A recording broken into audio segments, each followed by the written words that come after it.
ان کے لبوں سے شکر کے بول نہیں ہٹ رہے تھے کہ یکدم لبوں پر مٹھی جمائے اصغر اٹھ کھڑا ہوا۔ اسے ایسے اٹھتے دیکھ کر حسن نے بمیں سکیڑی تھی۔ کہاں جا رہے ہو؟ ایک کام ہے بابا، آپ یہاں ولی کے پاس رہیں، میں ابھی 1 گھنٹے میں فارغ ہو کر آتا ہوں، ابھی آتا ہوں کچھ دیر میں۔ اس نے آدھی ادھوری بات کہہ کر باہر کی جانب دوڑ لگائی تو وہ اسے پیچھے سے آوازیں دیتے ہی رہ گئی، مگر اس نے پیچھے مڑ کر نہ دیکھا۔ کچھ فاصلے پر واقع گھر سے اس نے ایک بٹن شرٹ اٹھائی اور ولی کے خون سے داغدار ہوئی سفید ٹی شرٹ کو تبدیل کیے بغیر سیاہ شرٹ پہن لی، پھر گاڑی کچے راستوں کی جانب ڈال دی۔ ابھی اسے ایک بندے سے اپنا حساب چکتا کرنا تھا۔ رات کی پریشانی اب غصے میں تبدیل ہو کر اس کی پیشانی پر چمک رہی تھی۔ ابھی فجر کی نیلی روشنی بالکل تازہ تھی۔ دور دور تک نیلی سی روشنی میں ڈوبے گاؤں کے کئی گھروں سے اٹھا پٹک کی آتی آوازیں پتہ دیتی تھی کہ لوگ جاگ چکے ہیں۔ اس نے بغیر کسی دقت کے گاڑی ہاشم کے ڈیرے کے باہر روکی اور پھر زور سے دروازہ بند کرتا باہر نکل آیا۔ وہ حسب توقع ایک قتل کرنے کے بعد اپنے گھر جانے کے بجائے یہیں پر تھا۔ اس نے آفس کے اندر کی تاریکی کو نیم وا دروازے سے دیکھا اور پھر بنا کسی بات کیے بغیر آگے بڑھا اور ٹیبل کے پیچھے لگی کرسی پر آنکھیں موند کر بیٹھے بے خبر ہاشم کو گریبان سے پکڑ کر اٹھایا۔ اس سے پہلے کہ وہ سمجھتا کہ ہو کیا رہا ہے، اس نے 1 2 3 یک کے بعد دیگرے اس کے چہرے پر گھما گھما کے مکے مارے تو پہلے ہی بے حال ہوئے ہاشم کے 14 طبق روشن ہو گئے۔ ہوش میں آتے ہی جیسے ہاشم کو سمجھ آیا کہ اس کے ساتھ ہو کیا رہا ہے، اس نے اسے پوری دقت سے دھکا دیا، مگر اصغر ریسلر تھا، جنوں بھوتوں کی سی طاقت تھی اس کے بازوؤں میں۔ ایک جھٹکے کے بعد وہ اتنی ہی قوت سے آگے بڑھا اور 5 انگلیوں کا جمع مکہ جب ہاشم کی پسلیوں پر مارا تو یکدم پیچھے کی جانب گھسیٹتا ہوا گرا۔ اس نے بے رحمی سے اس کے گریبان سے پکڑ کر اسے اٹھایا اور اس کا سر دیوار میں دے مارا۔ ہاشم کا سر بری طرح چکرایا تھا، اس نے اسے اب کے پوری قوت سے دھکا دیا تھا۔ اصغر لمحے بھر کو لڑکھڑا کر پیچھے کو لڑکا۔ ہاشم سر سے آتے خون کو ہاتھ سے دباتا ٹیبل کے پیچھے رکھی موٹی سی ہاکی کی سٹک کی جانب لپکا۔ اصغر نے ایک جھٹکے سے آگے بڑھ کر اس سے پہلے ہاکی سٹک جھپٹی اور پھر کسی بھوکے شیر کی طرح اس پر ابل پڑا۔ ہر دفعہ اتنی قوت سے اس کے جسم پر سٹک ماری کہ ہاشم کے جسم میں طاقت کا آخری نقطہ بھی پگھل کر گرنے لگا۔ اس کی آنکھیں اس قدر تشدد پر بند ہونے لگی تھی۔ وہ یکدم گھٹنوں کے بل گرا تو اس نے آگے بڑھ کر اس کا چہرہ بالوں سے جکڑ کر اوپر کو اٹھایا۔ میرے دوست کو اگر آئندہ ہاتھ لگایا نہ سالے تو کھڑے کھڑے زمین کے اندر زندہ درگور کر دوں گا۔ ایک آخری بار اس نے ہاکی سٹک گھما کر اس کے منہ پر ماری تو اب کے ہاشم بری طرح چکرا کر زمین پر گرا۔ اس نے چند لمحے سے اسے دیکھا اور ہاکی سٹک اس کے گرے وجود پر نفرت سے پھینکی۔ 1% بھی اس سے اپنے کیے پر افسوس نہیں تھا۔ ایسا تھا تو پھر ایسے ہی صحیح۔ ہاشم زمین پر کراتا ہوا لوٹ رہا تھا۔ آس پاس صرف صاف ستھرے سے آفس کی حالت بکھر چکی تھی۔ الٹی پڑی میز، ہاتھا پائی کے دوران ادھر ادھر کو گری کرسیاں، کاغذات، گلاس، سب کچھ زمین پر ہاشم سمیت اوندا پڑا تھا۔ اس نے آستین سے پیشانی پر آیا پسینہ صاف کیا اور پھر باہر کی جانب قدم بڑھا دیے۔ نیلی سی روشنی میں ایک دوست نے اپنی ایک دوست کا بدلہ لے لیا تھا اور ایسا بدلہ لیا تھا کہ اگلے کئی دنوں تک تو ہاشم سے ایک نوالا بھی نہیں چبایا جانا تھا۔ واپسی پر گاڑی ڈرائیو کرتے اصغر کی ہر پل کو جگمگاتی آنکھیں بے رحمی سے سپاٹ ہو رہی تھی۔ ایک شریف انسان کو کبھی بھی اکسانا نہیں چاہیے کیونکہ وہ ایک سویا ہوا بھیڑیا ہوتا ہے، اگر جاگ گیا تو آپ کو چیر پھاڑ کر کھا بھی سکتا ہے۔ اور جانتے ہو سب سے زیادہ خوفناک کون سا انسان ہوتا ہے؟ وہ جو کسی اچھے انسان کی طرح ہنستا مسکراتا آپ کی غلطیوں کو اپنی برداشت کی آخری حدوں تک سہ لیتا ہے، مگر ایک پوائنٹ ایسا آتا ہے کہ اس کی برداشت جواب دے جاتی ہے، اور پھر جو ہوتا ہے وہ بہت بھیانک ہوتا ہے۔ ہاشم کے ساتھ بھی کچھ ایسا ہی بھیانک ہوا تھا۔ نواز کو جب ولی کے بارے میں خبر ہوئی تو وہ اسپتال دوڑا چلا آیا۔ اس نے اسپتال کی راہداری دوڑتے ہوئے عبور کی، لیکن راستہ تھا کہ بڑھتا ہی جا رہا تھا۔ جس چیز کا دھڑکا اسے لگا رہتا تھا آخر کو وہ آج ہو ہی گیا تھا۔ ہاشم جیسے بد ذات انسان سے اس سب کی توقع کی جا سکتی تھی۔ اصغر جو ولی کو روم میں شفٹ کروانے کے بعد کمرے سے باہر نکل رہا تھا، نواز کو دیکھ کر ایک پل کو ٹھہر گیا۔ ماتھے پر بے ساختہ بل ابھرا اور بمیں کھچ گئیں۔ نواز اسے نہیں جانتا تھا، سو نظر انداز کرتا اندر کمرے میں دروازہ کھولتا اندر داخل ہوا تو اصغر بھی اسی کے ساتھ اندر آیا۔ ایک جانب بیڈ کے ساتھ لگے صوفے پر حسن شاہ بیٹھے تھے اور دوسری جانب صبح کی پرسکون سی روشنی میں اپنے بیڈ پر پٹیوں میں جکڑا ولی دوائیوں کے زیر اثر بے خبری کی نیند سو رہا تھا۔ چند پل تو وہ جیسے اسے ایسے دیکھ کر ساکت ہو گیا تھا، پھر جیسے ہی اس کا ذہن جاگا، اس کی نگاہ ساتھ صوفے پر بیٹھے ایک معمر سے آدمی پر پڑی جو اپنا باوقار مطمئن چہرہ اٹھائے اسے ہی دیکھ رہے تھے۔ یہ کب ہوا ہے اور آپ لوگ کون ہیں؟ ولی سر کے تو کوئی رشتہ دار نہیں۔ اس نے کسی احساس کے تحت گردن ایک پل کو پھیر کر پیچھے کھڑے خوبرو سے لڑکے کو دیکھا جو رات والے رف سے لباس میں ملبوس چپتی نظروں سے اسے ہی دیکھ رہا تھا۔ رات کو ہوا ہے یہ سب نواز، تمہیں کس نے بتایا؟ انہوں نے ایک گہری نگاہ اس پر ڈال کر پوچھا۔ ڈیرے کی گھاس پر بہت سا خون پڑا تھا، اسی لیے میرا پہلا دھیان ولی سر کی طرف ہی گیا اور جو سب سے قریب اسپتال تھا میں وہیں دوڑا چلا آیا۔ ان کی حالت کیسی ہے اب؟ اس نے جان کر اصغر کو نظر انداز کر کے حسن سے پوچھا تو انہوں نے خفیف سا سر ہلایا، پھر ایک نظر ولی کو دیکھا۔ اس کی حالت ابھی خطرے سے باہر ہے، اللہ کا احسان ہے، تم فکر مت کرو، جلد ٹھیک ہو جائے گا ہمارا ولی۔ ایک نظر اسے دیکھا، نواز نے بھی گہرا سانس لے کر ولی پر نگاہ ڈالی اور پھر کچھ یاد آنے پر ہاتھ میں پکڑا فون نگاہوں کے سامنے کیا تو اصغر نے ایک پل کی تاخیر کیے بغیر آگے بڑھ کر اس کا ہاتھ سے فون اچکا۔ نواز نے چونک کر سر اٹھایا تھا، حسن نے بھی اصغر کو انہی نگاہوں سے دیکھا تھا۔ یقیناً حویلی میں خبر کرنے کے لیے فون کر رہے ہو نا؟ ایک ابرو اٹھا کر سختی سے پوچھا تو نواز نے ناسمجھی سے اسے دیکھا۔ جی، لیکن میں آپ کی اس تفتیش کی وجہ نہیں سمجھا سر، میں ابھی سمجھاتا ہوں تمہیں۔ اس نے اس کا فون آف کر کے اسے تھمایا تو وہ حیران ہو کر اسے دیکھنے لگا۔ کسی کو بھی بتانے کی ضرورت نہیں ہے، سمجھے؟ ان کی غفلتوں کی وجہ سے ہی ولی آج اس حالت میں یہاں اس طرح سے بے بس لیٹا ہے۔ ان کی بے جا کی سیاستوں نے زندگی برباد کر دی میرے دوست کی، لیکن اب بہت ہو گیا، بس۔ اصغر میری بات بس بابا۔ اس نے ہاتھ اٹھا کر انہیں بھی خاموش کروایا تو وہ اسے سمجھتے ہوئے چپ ہو گئے۔ تم کسی کو بھی اس بارے میں نہیں بتاؤ گے، سمجھے؟ کوئی تم سے کچھ پوچھے بھی تو تم اپنا منہ نہیں کھولو گے۔ ان حویلی والوں نے بہت منمانیاں کر لی ہیں اپنی، اب میں انہیں کچھ نہیں کرنے دوں گا، اور تم ابھی کے ابھی جاؤ اور جا کر سارے ثبوت ڈیرے سے مٹاؤ۔ مجھے اگر کسی اور سے بات کرنے کی بھی بھنک مل گئی تو تم گئے نواز۔ اس نے کہہ کر اپنا رخ ولی کی جانب پھیرا تو وہ جو سنجیدگی سے اس کی بات سن رہا تھا ایک پل کو آگے کو ہوا، پھر ایک زرق نگاہ اس کی آنکھوں میں گاڑی۔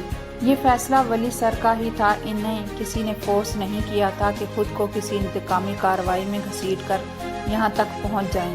کیا سردار بابا نے کبھی انہیں یہ سب کرنے کے لیے کہا، یا پھر وہ انہیں اس سب کے لیے تیار کرتے رہے؟ آپ کو کیا پتا ہے سر؟ آپ کچھ نہیں جانتے اس بارے میں، اس جنگ کے بارے میں، اور یہ جنگ ہاشم نے شروع کی تھی اور اسے ختم ولی سر کریں گے۔ یہ بات انہیں سردار نے نہیں کہی تھی اور نہ ہی انہوں نے ان کی تربیت ایسی کی ہے، تو آئندہ اپنے منہ سے کچھ بھی نکالنے سے پہلے 100 دفعہ سوچ لیجئے گا، کیونکہ میں ولی سر اور سردار بابا دونوں کا وفادار ملازم ہوں۔ آپ ولی سر کے کیا لگتے ہیں میں نہیں جانتا، لیکن ولی سر جو سردار بابا کے لیے ہیں اس سے میں بخوبی واقف ہوں۔